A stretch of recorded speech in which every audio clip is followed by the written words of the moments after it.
All right, I think I've got it dialed in. Oh, almost, not quite. Come on. That's should be good there. Ugh. Hey, good day. This is Eldon. Today is Monday, October 24th, 2022, about 10 a.m. Just hanging out here above 1 mile.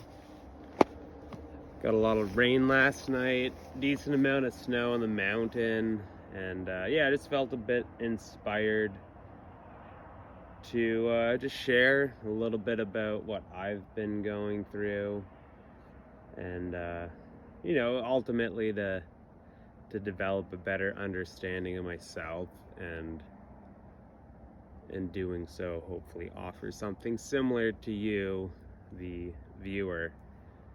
So for the last, I guess, 3 months now, just been like really off my rocker.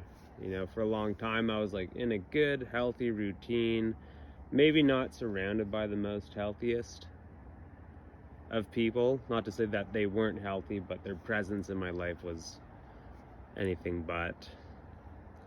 And yeah, just getting tossed in a washing machine of chaos, and you know, not knowing which direction is up or down, left, right, whatever, what have you. And how I've been describing it lately is it's kind of like hitting a factory reset on yourself and on your life, how you view it, how you view connections and relationships with the people, places, and things around you. I've had a lot of time to reassess, you know, what is it that makes for a worthwhile, loving, caring life. And I hope I don't lose anyone in saying this, but developing a relationship with God is the number one thing.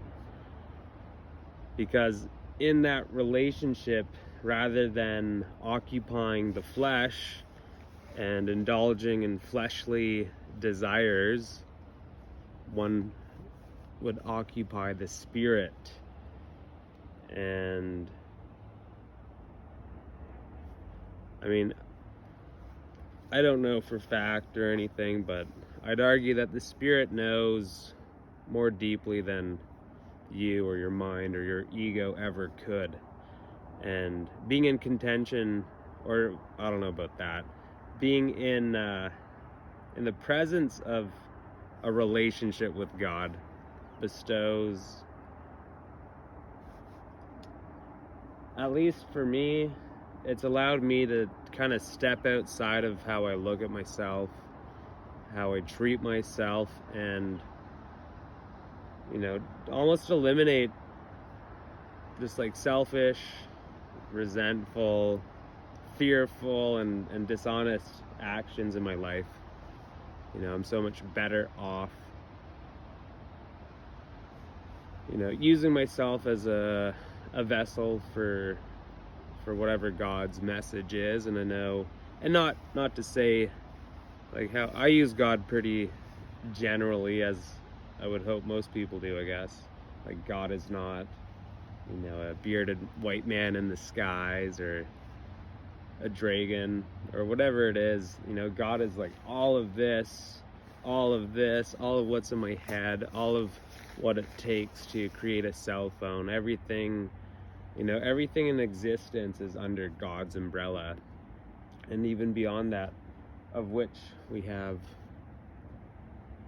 I don't think, any capacity to know or ever know, you know, just how great God is, or the creator of the creator of the creator, blah, blah, blah, ad nauseum, forever and ever and ever. So, how can I lead and live a better life? And it's almost like as simple as just, you know, by, instead of pursuing my own needs and desires and wants, you know, just imagine, you know, what God's needs, desires, wants would be, and what is it that God would want me to be doing with my life? And I know I've suffered greatly as a result of flip-flopping, maybe over the same subject. Is this good for me or is it bad for me? Is it good for me or is it bad for me? And it became all too clear, and just I probably did about an hour of reading through my journal, and it had been a while. I haven't gone through these pages since I wrote them at the end of June, and it's just, I almost think it's disgusting how I couldn't commit to one side or the other, and instead of making a decision, I just ended up sitting on this metaphysical fence, and you could only balance on it for so long until you fall and maybe break a limb or worse, right? And I don't know how much worse it could have been for me, just in the last, I guess at the end of July, just going for a fucking trip down the rabbit hole into just pure unapologetic chaos. Not that it ever is apologetic. That'd be interesting. What would it take for chaos to apologize in any sense? And I definitely had been harboring a lot of chaotic energy, and I think it fuels me quite a bit in terms of my own creativity and a willingness to pursue whatever it is I'm pursuing or get through life and whatnot. But the root of that is just so centered and selfishness. It's like I'm choosing to experience tragedy over and over and over again because maybe it gives me an edge. It provides creative fuel so I could create better, which doesn't even really make sense. Any kind of creation is subjective. There's no good and or bad creations. They're just, abstract or emotional or whatever it is. And it was definitely I had to sacrifice a lot to just maintain this state of mind. Ended up having to forfeit the place I was living, although the lease had ended, forfeit my job, and for the better too. But all of this has left me in a state where I don't feel grounded, and the only thing that can help is to realize a relationship with the creator of the creator of the creator, etc., ad nauseum, at literally the top of the pyramid of existence and beyond. Because at the end of the day, if I live my life to serve God, then it doesn't really matter so much. Obviously, it matters to the flesh, whether or not I have a place to sleep, a place to cook, to work, etc., etc. And I do pray for the comfort of these things and to occupy an optimal life situation where I can allot myself the time and energy to grasp what developing a relationship with God entails. It just takes some time. It takes a lot of time, and it doesn't help, that I'm bipolar, and so really what that means, maybe I appear cool, calm, collected now, but I just go through these, we'll call them pendulum swings, and the terms commonly used are manic and depressive, and I don't know if I quite agree. Having to limit yourself to just those two sides of, if a pendulum swings, surely there's going to be a little bit of rotational energy added to the mix as well. It's not just back and forth. But it is difficult to go through the emotional turbulence that I just find myself experiencing over and over and over again. And I think what does help is just having the wherewithal to identify, am I on the manic side or am I on the depressive side? And which way am I swinging? Am I swinging manic to depressive, or just imagining there's two quadrants, and is it swinging that way or is it coming down? And starting to anticipate what that next swing will look like in terms of emotional stability. And it's difficult. I don't know how much of my own suffering is caused as a result of this disorder. And but yeah, that's it. I don't know. That's where I'm at. I took myself out for a walk today, first time in a while, and it feels good. It's good to be back in nature, with nature, and just like as a part of nature itself, because who is anyone to draw the line of where nature ends and begins? So it's just good to be out here, enjoying the cooler air, enjoying the sun, the fresh snow, and giving myself time to think out loud and share bits and pieces of myself. Vulnerability is a pretty invaluable practice in my life, and to share bits and pieces of who I am in an online context is proven quite difficult, because on one side it's how much of this is a selfish desire where it's just like, look at me on camera, blah blah blah, fame, popularity, etc., versus what kind of positive change can occur as just part of the sharing.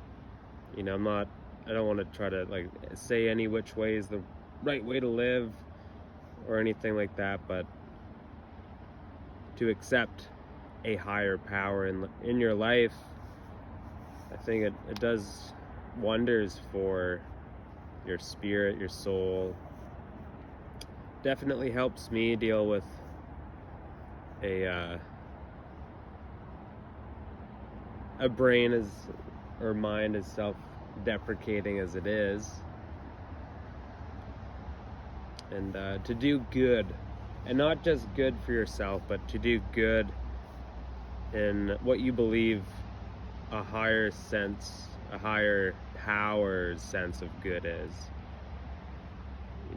Help others. And maybe that's like the core of this recording, is just to help others. I'm helping myself surely by sharing parts of myself. But I could hope that people are open to have whatever conversations need to be had, rather than just occupying the same old mind cycles in your head of, at least for me, it's you're a piece of shit, don't deserve anything, worthy of nothing, blah blah blah. And those just lead to to depression and I guess suicidal ideation. And it's of no benefit to anyone, not even of myself. I've heard the ego is there to protect you, and yes, there's pros to an ego, but especially in the context of harmful thinking, it's like, what the hell am I doing? Wasting time and energy maintaining these beliefs of myself when I could just step outside into nature and not think and just be here on the camera. But it's another beautiful day. Definitely got some work ahead of me. I got some planning to do. I'm at a point where, like, how much do I just surrender to not changing as rapidly as I would hope? Or do I just kind of like get that ball rolling and, really put myself out there to be pushed and pulled around into what I would hope is the direction God has intended for me? But, I think at the very least, working, getting paid, living somewhere comfortable, warm. I've just been fantasizing about just having a place to study, where I could get up in the morning, make some coffee, and just kind of go to town on what it is I think I need to do in a day, or what it is I think would appease God's will. And I could do that on a walk, but it's nice not having to step outside and commute to whatever that destination could be. Although there's pros and cons too. Getting outside, driving somewhere, doing work there. It'd just be nice to have a studious space at home where I could be left alone and just try to develop a relationship with God. So anyway, I guess the cars are getting louder, hopefully not too loud. But it really is a beautiful day. I know I'm not putting out like extremely positive energy, but I'm just trying to be honest. And the goal is to portray myself as I am, and hopefully other people will follow suit and practice more and more honesty in their lives, and to live without fear or resentment, and just to ask for forgiveness often when you inevitably make mistakes. It's a wild world out here, and it's just you are deserving of time and space to relax, to enjoy the beautiful day, to enjoy the colors, the shapes, the changing of seasons. I'm just noticing, how many plants are withering away, leaves turning from green to red and then falling off the bush or the tree. And a lot of colors lost, but it's in preparation for another winter. And it's not that life is gone.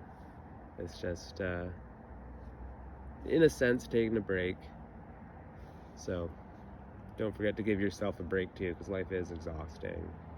And does help knowing that you're not alone. And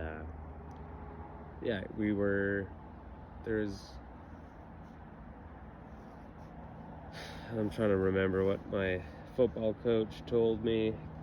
Clear eyes, full heart, can't lose is one of the things, but it's not what I was thinking about. At the dawn of this universe, there had to be, we weren't just created when we were born or conceived by our parents, or by their parents, etc., all the way, to the first human beings, to back to our first common ancestor with apes, to beyond and beyond and beyond, to the all the way to the first celled organism, and keep going before that until, like, you know, we could just call it the Big Bang. You know, we that universe that existed, you know, 13 billion years ago at the dawn, during the Big Bang, is the same universe that we're living in now. So of course there had to be some, like, the code, it's a hard, I don't even know what I'm saying, but we were conceived then and before then. Otherwise we wouldn't be here. There'd be no space, or the laws of gravity, physics, etc. would not allow for life. But it has, and it's the same universe that existed 13 billion years ago and before. So here we are, and yeah, let's try to figure out what it is we're doing here, and, you know, how we can help each other just allow for a better heaven on earth, you know, heaven on earth for everybody and not just the few. Anyway, with that, this is Eldin. You know, I could call this Art of Vulnerability podcast episode, but, you know, stream of consciousness, yeah, definitely vulnerable, and something to do with accepting a higher power. Blah, blah, blah. Have a great day.